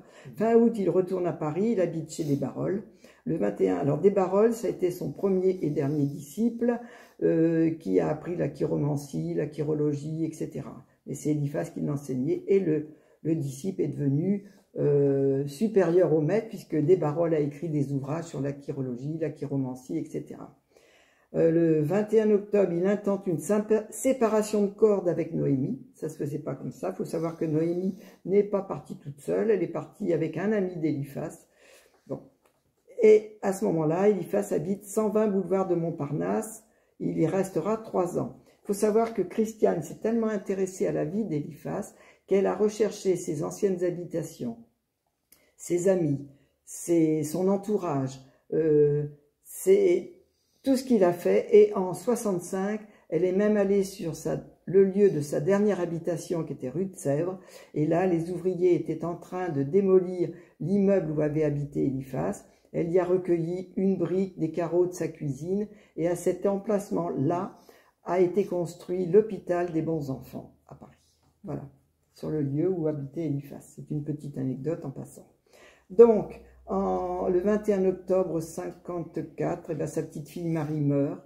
Il écrira La clavicule universelle des clavicules, livre figurant sur le tableau peint par Revel en 1874. Là, il change son nom en l'hébraïsant. En mai 55, il fonde avec Fauvetti et Lemonnier la revue philosophique et religieuse qui durera 3 ans. Cette revue avait pour but l'émancipation de la conscience par la science et la libre raison. C'était téméraire en 1855. On y trouve Michelet parmi ses rédacteurs. Cette revue disparaît en février 58 sur les instances d'un pasteur protestant après un attentat qui a eu lieu d'Orsini. Voilà. Donc, l'Église était bien toute puissante, qu'elle soit catholique, protestante, c'est quand même un pasteur protestant qui a obligé à faire disparaître cette revue qui était vraiment d'avant-garde. En mai 1855, à cette époque, il écrit son dogme et rituel de haute magie. Contre Napoléon III, il écrit l'Antique Caligula, une chanson, parce qu'il a été un petit peu comme un chansonnier, Eliphas. Oui. Il avait un humour caustique. Alors, cette chanson lui valut un 3e séjour en prison. Il en sortira en écrivant une autre chanson à la gloire plus ou moins de Napoléon III, ce qui fait que bon, sa peine a été raccourcie. En 1856, il écrit une 12aine de chansons dans le journal d'Alexandre Dumas, le mousquetaire. Son dogme et rituel paraît entre le 27 juillet et le 15 octobre. Ben oui, l'écriture de son dogme et rituel n'est pas la date d'édition. Il faut trouver des éditeurs. Eliphas lui-même a écrit des ouvrages qui étaient à compte d'auteur. Donc, ça coûte cher. Le premier livre de Christiane est paru à compte d'auteur. Et, bon, les nombres de livres sortis étaient quand même limités. En juin 57, il habitera 19 avenue du Maine, où il restera 7 ans. En 1859, il écrit son manuscrit « La sagesse des anciens » pour le comte Georges de Mnizek. Je précise, le manuscrit était fait pour son disciple. Il n'était pas fait pour être divulgué et publié. Puisqu'il est sorti qu'en 74, après, du coup. Non, il y en a un deuxième. Ah oui, un deuxième livre de La sagesse des anciens. Ces deux éditions, c'était fait pour des disciples. Donc, il y en a un qui est plus alchimique que l'autre. Et donc, ils sont faits suivant les recherches et le disciple lui-même, suivant son évolution spirituelle. Donc, en janvier 60, il revoit son fils naturel qui revient d'Angleterre. Je dois dire que une petite fille descendante de ce fils naturel est venue porter une photo à Christiane de la maman de son fils et son fils sur le balcon de leur habitation à Paris. Et j'étais présente quand la photo a été remise. Donc, il revoit son fils naturel, puis il revient d'Angleterre. Quelques mois plus tard, il fait paraître l'histoire de la magie.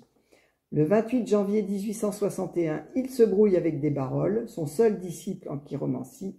Il est initié en franc-maçonnerie, à la franc-maçonnerie à cette époque-là, en 61. À la rose du parfait silence. À la rose du parfait silence. Et là, il est passé tout de suite apprenti maçon, compagnon, maître en même pas une année. À la fin de l'année, il est parti. Et bon, parce que en fait, on lui a pas laissé les coups des franches. Et puis, les maçons de sa loge, bon, il était très ami avec le vénérable, mais les maçons de sa loge avaient besoin d'être enseignés de certaines choses. Et bon, il y a eu des schmilblick entre eux. Et d'ailleurs, en 1861, quand il était en Angleterre, il a revu Beverlyton pour travailler avec lui. Sir Bulwer-Lytton, oui. Alors, en cette même période, il entre en relation avec la famille de Balzac. Il effectue son deuxième voyage à Londres, en mai 61. C'est là qu'il revoit Bulwer-Lytton. 21 août, il passe au grade de maître, donc 21 août 61 en maçonnerie. Il commence à correspondre avec le baron de Spédalieri. Le 3 décembre, il démissionne de la franc-maçonnerie, donc il y est rentré, comme on a dit, le 14 mars et il démissionne en fin d'année, le 3 décembre. C'est là qu'il écrit Les mystères de la Kabbale. Là apparaît la deuxième édition de son dogme et rituel de haute magie, plus la clé des grands mystères et le sorcier de Meudon. En avril 62, son livre Fables et symboles est sous presse. Et en mai 62, il est contacté pour participer à des fouilles en Égypte. Hélas, il ne pourra jamais y aller parce que sa santé devenait déficiente et il est mort quasiment 10 ans après. Le 13 janvier 63, ce qu'il dit de la science des esprits.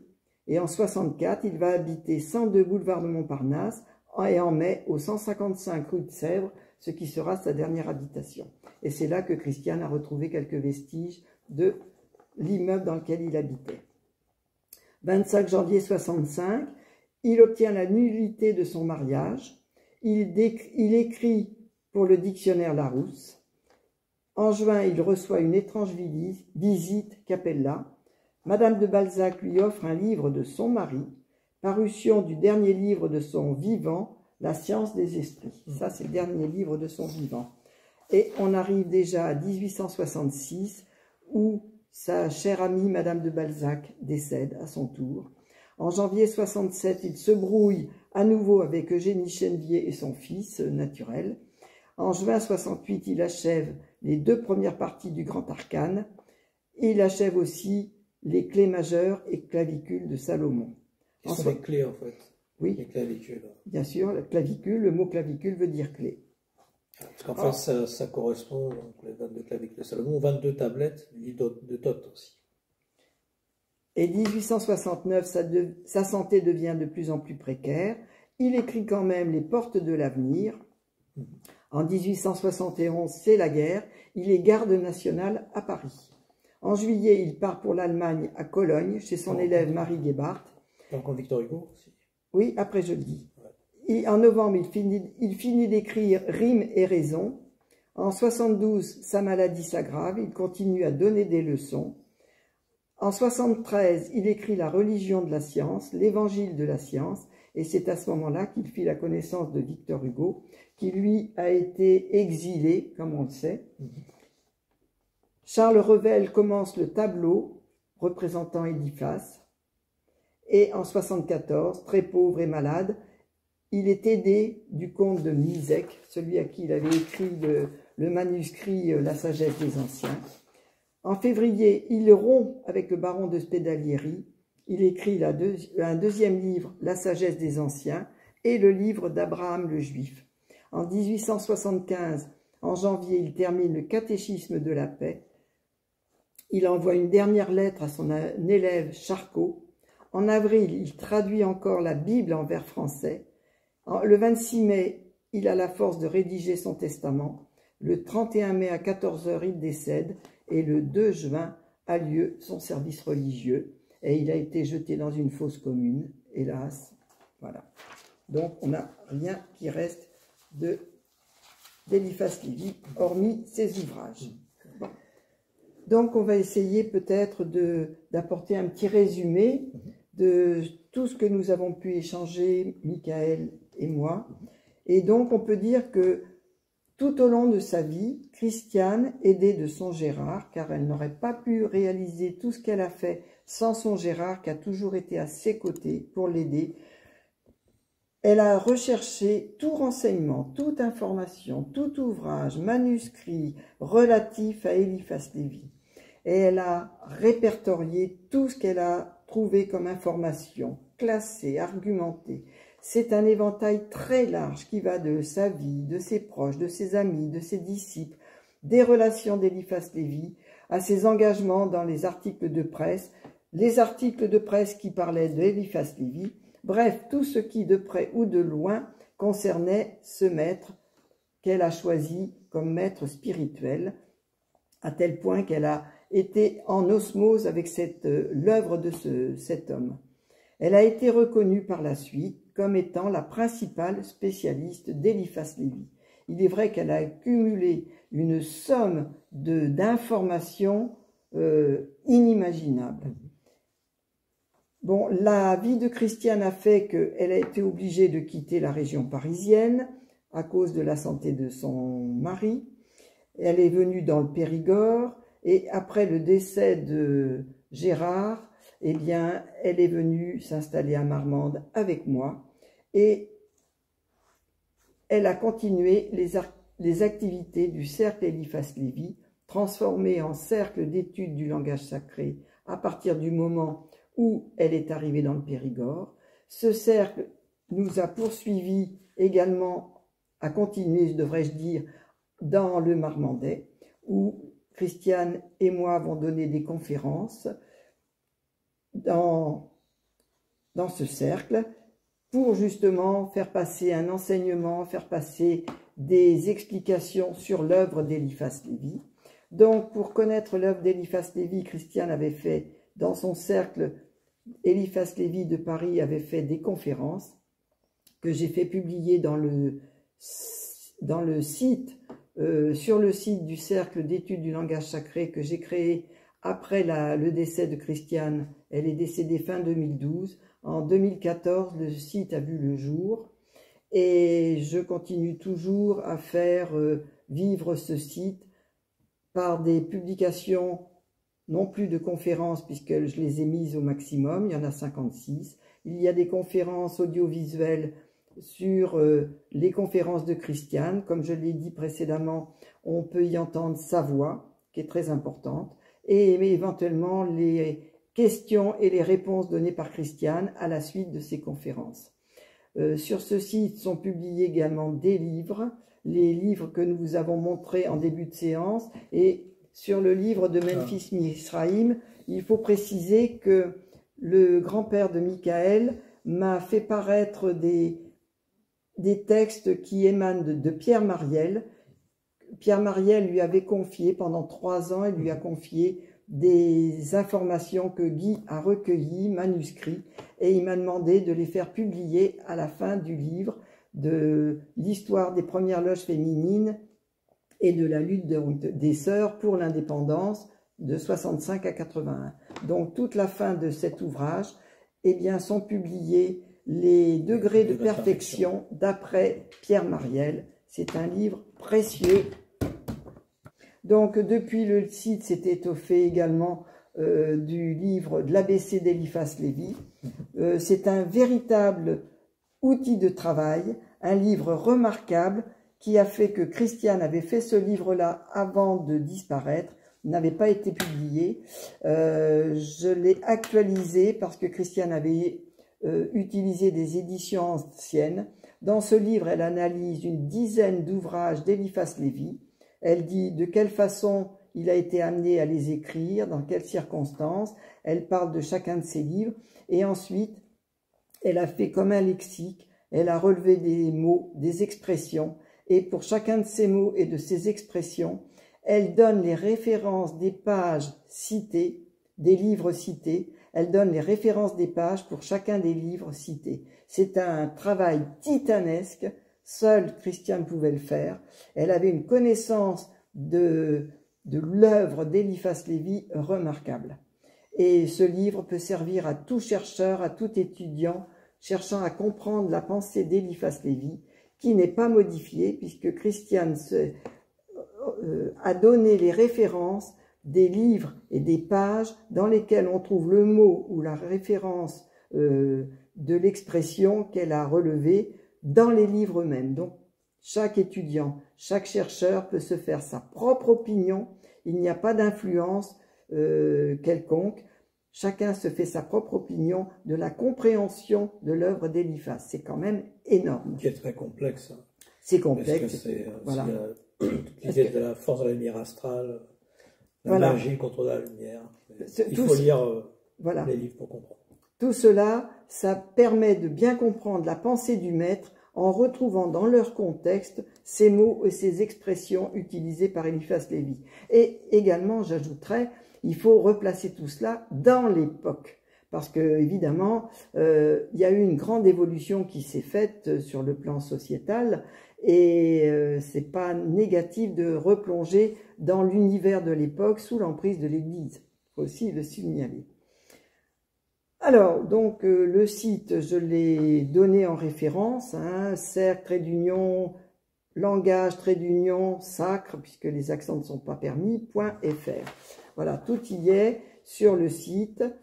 Donc, je rappelle que les conférences données par Christiane au sein du cercle Eliphas Lévi à Paris avaient pour but de mieux faire comprendre la pensée d'Eliphas, ses ouvrages. D'ailleurs, à chaque anniversaire, un livre a été étudié. Donc, Christiane donnait toute une conférence sur un ouvrage bien précis. Donc, le site, au fur et à mesure, s'est étoffé. Et voilà, j'en arrive peut-être à la question, disons, un peu plus cruciale. C'est que va devenir ce fonds Eliphas Lévi, très important, qui n'existe nulle part, que Christiane a rassemblé. Je ne serai pas éternel, bien évidemment, comme chacun le sait. Personne n'est éternel.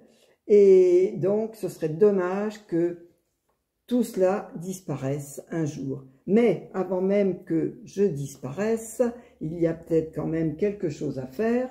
Si parmi les amis qui écoutent cet entretien, peut-être y en a-t-il qui sont amoureux d'Eliphas Lévi, que l'on ignore, eh bien ce serait un moyen formidable de pouvoir vous faire connaître en écrivant à la gazette de Rennes-le-Château, oui. De Rennes-le-Château, voilà, donc en écrivant à Michael. Voilà, ben, il donnera les références à la fin. Et il serait intéressant de connaître vos aspirations. Qu'est-ce que vous savez d'Eliphas Lévi? Qu'est-ce qui vous intéresse dans Eliphas Lévi? Est-ce que vous seriez prêt à fonder peut-être un nouveau groupe Eliphas Lévi pour un échange d'informations?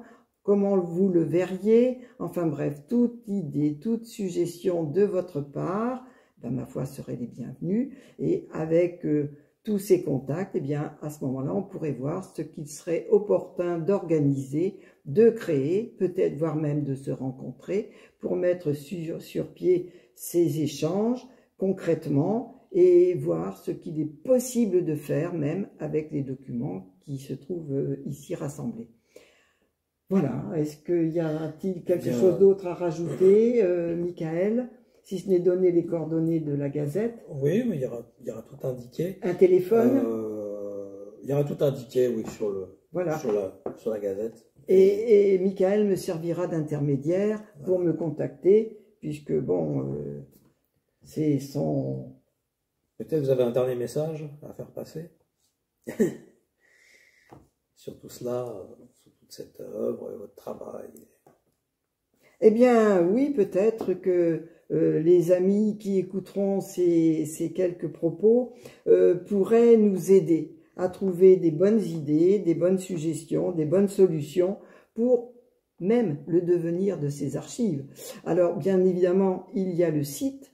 On peut toujours faire paraître des articles, on peut compléter le travail que j'ai effectué, que quelques personnes qui m'aident à entretenir ce site, puisque ça dépasse aussi un petit peu mes compétences.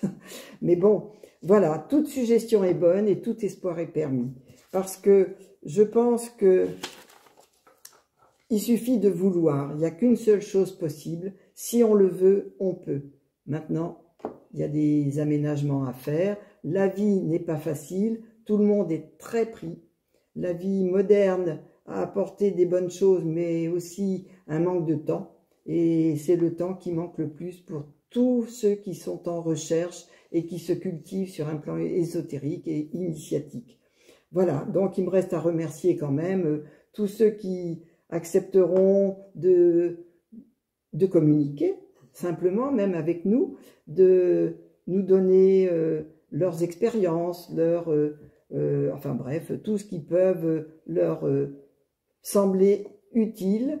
Et puis voilà, je vais terminer par une phrase célèbre du maître Eliphas Lévi, parce qu'il terminait toutes ses correspondances, tout à vous en la sainte science. Donc, Christiane avait repris cette formule et je me permets de la reprendre à mon tour. Voilà. Merci beaucoup, Michael. Eh bien, c'est moi qui vous remercie, Nicole, pour tout cet entretien et voilà, la préservation de la connaissance et aussi pour Christiane et Eliphas Lévi. Voilà. Merci de faire perdurer leurs souvenirs. Voilà. Parce que c'est ce qui importe. Ils ont été des maillons importants d'une chaîne initiatique. Ils ont fait tout ce qu'ils ont pu à leur époque. Et il est intéressant que cette chaîne ne soit pas interrompue, que les maillons d'autres maillons viennent s'accrocher à cette chaîne pour faire une part du travail de transmission que nous avons essayé de faire à notre mesure et suivant nos possibilités aujourd'hui. Voilà. Très bien. Eh bien, merci beaucoup.